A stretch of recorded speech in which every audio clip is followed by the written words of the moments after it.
الحمد لله رب العالمين والصلاة والسلام على نبينا محمد وعلى آله وصحبه أجمعين أما بعد فمرحبا في قناة مبادئ اللغة. Bienvenue à tous sur notre chaîne Mabadi ou Lora pour une nouvelle vidéo. الدرس الثاني عشر, le cours numéro 12, أسماء الاستفهام, les noms interrogatifs. Aujourd'hui, nous allons compléter en partie le cours sur les noms interrogatifs.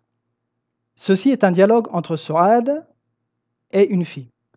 Su'ad, Assalamu alayki wa rahmatullahi wa barakatuhu. البنت وعليك السلام ورحمة الله وبركاته.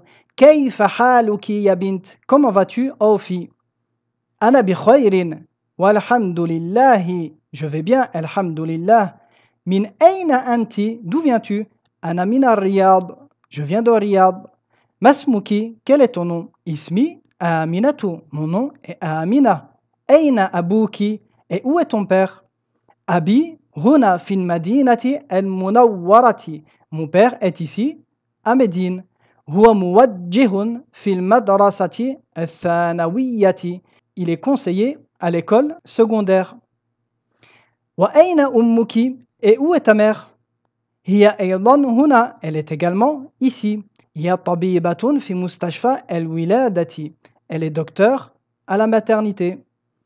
ومن هذه الفتاة التي معك؟ أهي أختك? Et qui est cette jeune fille avec toi? Est-elle ta sœur? لا هي بنت عمي. Non, elle est la fille de mon oncle paternel. ما اسمها? Quel est son nom? اسمها فاطمة. Son nom est Fatima. أهي زميلتك? Est-elle ta camarade? لا أنا في المدرسة المتوسطة وهي في المدرسة الثانوية. Non, je suis au collège et elle est au lycée. ألك أخت? As-tu une sœur? لا ما لي أخت. Non, je n'ai pas de sœur. ألك أخ? As-tu un frère? نعم لي أخ كبير وهو طالب بالجامعة. Oui, j'ai un frère qui est grand et il est étudiant à l'université. ومن هذا الطفل الذي معك? Et qui est ce bébé qui est avec toi? هو ابن أخي. C'est le fils de mon frère. ما اسمه? Quel est son nom? اسمه سعد. Son nom est Saad. أأمك في البيت الآن? Est-ce que ta maman est à la maison en ce moment? لا ذهبت إلى المستشفى. Non, elle est partie à l'hôpital. L'interrogatif par كيف. Keifa fait partie des noms interrogatifs, tels que ma, wa man, wa aina. Keifa s'emploie exclusivement pour interroger sur l'état d'une chose, sa santé ou son comment. Keifa, comme le reste des noms interrogatifs, est un nom mabni. Il est invariable. Sa terminaison ne changera donc pas, il prendra toujours une fatha. Troisième point, Keifa débute toujours la phrase. Vous direz Kayfa haluka wa kayfa anta quand vous désirez interroger sur l'état ou la santé d'une personne. Ana bi khayrin, alhamdulillah. Ou alors interroger sur la difficulté d'une chose ou son comment. Kayfa l'ikhtibaru, comment est l'examen? L'ikhtibaru sa'bun, l'examen est difficile. Ou kayfa darsul yawmi, comment est le cours d'aujourd'hui? Darsul yawmi sahlun jiddan. Le cours d'aujourd'hui est très facile. Tamrin. Iqra waktub. Lis et écris. Kayfa haluka ya abi? Comment vas-tu, oh mon père? Ayna ibnuka ya Zaynabu? Dhahaba ila al-masjidi. Où est ton fils, oh Zaynab? Il est parti à la mosquée. Ayna bintuki ya Aminatu? ذهبت إلى المدرسة. Où est ta fille, oh Amina? Elle est partie à l'école. لمن هذه الساعة الجميلة? À qui appartient cette belle montre? أهي لك يا فاطمة? Est-elle à toi, oh Fatima? نعم هي لي. Oui, elle est à moi. أهذا قلمك يا محمد? Est-ce que c'est ton stylo, oh Mohammed? لا هذا قلمك أنت. Non, ceci est ton stylo à toi. تلك السيارة الجميلة التي خرجت الآن من المدرسة للمدير. Cette belle voiture qui vient de sortir un instant de l'école appartient au directeur. أأنت مهندس يا أخي؟ لا أنا طبيب.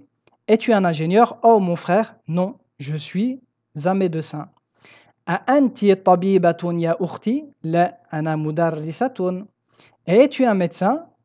Oh ma sœur, non, je suis une enseignante. Récapitulatif de Asma ou l'istifham. Nous avons vu jusqu'à présent ma qui s'emploie pour les ghayri al-aqil, pour les dépourvus de raison. Man, lil aqil, pour les doués de raison. Aina, pour interroger sur le lieu, lil makan. Wa kayfa, pour interroger sur le hal. Ou al-kayfiya, le comment. Tamrin, exercice. Annith al-fa'ila fi kullin min al-jumal al-atiyati. L'énoncé nous demande de changer le sujet de chaque phrase par un nom féminin. Regardez. Kharaja Muhammadun min al-bayti. Kharajat Aminatu min al-bayti. Regardez attentivement. Ici, la phrase débute par un verbe. Kharaja. Cette phrase est donc verbale. Rappelez-vous, la phrase verbale comprend toujours deux éléments indispensables. El-fi'lu ou al-fa'ilu. Le verbe et son sujet. Donc le verbe, en l'occurrence, ici débute la phrase. Où est donc le sujet? Nous avons dit que le sujet vient toujours après le verbe. En l'occurrence, ici, le sujet est Mohammed. Le sujet est toujours marfour aussi. Il prend toujours une damma. Donc nous dirons Kharaja Muhammadun min al-bayti. Très bien. Maintenant, nous allons remplacer Mohammed par un nom féminin. Kharajat Aminatu min al-bayti. Donc ici, le sujet est devenu Amina. Nous observons également un changement dans la forme du verbe. Regardez. Kharaja Mohammed, Kharajat Aminatu. Sachez qu'il existe une règle que quand le sujet d'un verbe au passé est féminin, ce verbe prendra toujours un ta sakina à la fin de celui-ci. Ce ta sakina a donc pour fonction de vous indiquer que le sujet du verbe est féminin. Commençons. Dhahaba al-mudarrisu ila al-fasli. Dhahaba ici al-fi'l, al-mudarrisu al-fa'il, qui est masculin. Regardez, il ne possède pas de signe du féminin. Nous allons rendre le sujet al-fa'ilu féminin. Dhahabat al-mudarrisatu ila al-fasli. Dhahaba abi ila al-mustashfa. الفعل هنا ذهب والفاعل أبي. نقول ذهبت أمي إلى المستشفى. جلس الطالب في الفصل. جلست الطالبة في الفصل. خرج أخي من البيت. خرجت أختي من البيت. Entraînez-vous avec cet exercice en remplaçant donc le fa'ilu, le sujet, par un sujet féminin. Quatrièmement, ta'ammal ma yali. Médite ce qui va suivre. Jalasat at-talibatu, jalasati talibatu. Ceci est une règle de lecture. Les Arabes ont pour coutume que quand deux lettres sakina se rencontrent, ils mettent une harakat sur une des deux, afin de faciliter la prononciation. Regardez. Jalasat, ici, un ta avec un soukoun.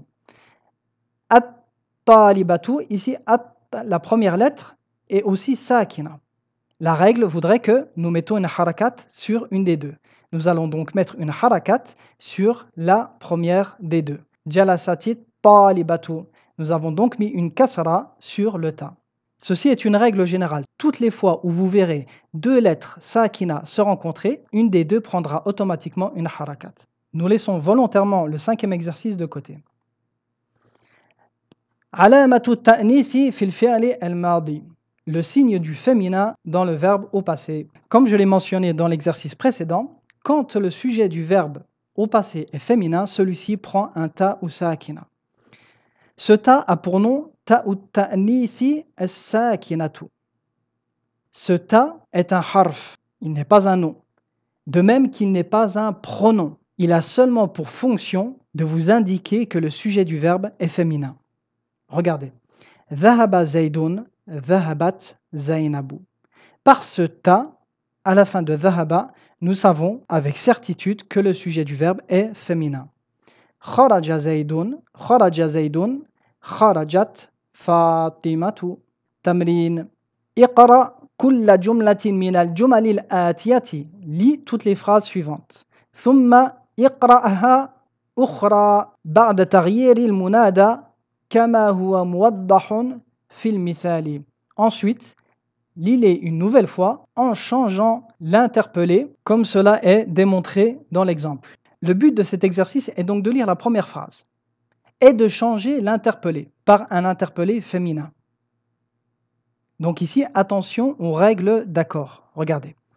Aina qalamuka ya abi. Qalamuka. Ici, nous employons le damir, al-muttasil, al-majrur, lil-mudhakkari, al-mufradi. Nous employons donc le pronom à la deuxième personne pour le masculin singulier.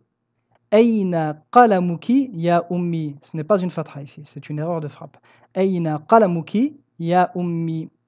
A'indaka qalamun ya Muhammad. As-tu un stylo, oh Muhammad? Et ici, nous allons le remplacer par Amina. A'indaki qalamun ya Aminatu. Aina baytuka ya ustadhi. Aina baytuki ya ustadhati.